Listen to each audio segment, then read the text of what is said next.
করলেন, ভাবলেন আমি আর কারোর সঙ্গে কথা বলবো না, সংসারের মায়ামোহে আবদ্ধ হব না, আমি নির্লিপ্তভাবে ভগবত ভজন করবো। এসব সেখান থেকে চলে গেলেন। 100 জন পুত্রের মধ্যে 81 জন সাধু হয়ে গেলেন, আর 9 জন 9টা দ্বীপের মালিক হলেন। তাহলে 81 আর 9 কত? 90। আর 9 জন হলেন যোগী, কবি, হরি, অন্তরিক্ষ, প্রবুদ্ধ, বিপলায়ন, আবিভক্ত, দুমিল, চামচ, করভাজ। এই 9 জন যোগী হয়ে তারা ভগবত ভজন করতে চলেছে। এই 9 জন যোগী একবার মহারাজ নিমির যজ্ঞশালায় এসেছিলেন।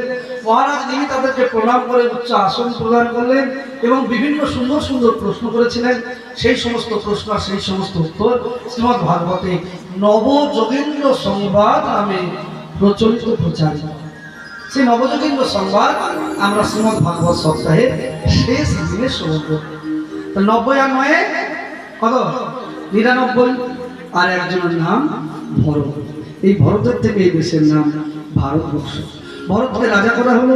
ভরতকে রাজা করে চলে গেলেন তিনি ভজন করতে। এই ভারতবর্ষের রাজা হলেন ভরত। আর ভারতবর্ষের রাজা হয়ে তিনি বিবাহ করলেন পঞ্চমণিকে। তার 5টা পুত্র, 5টা পুত্রের মধ্যে বড় ছেলের নাম সুমতি।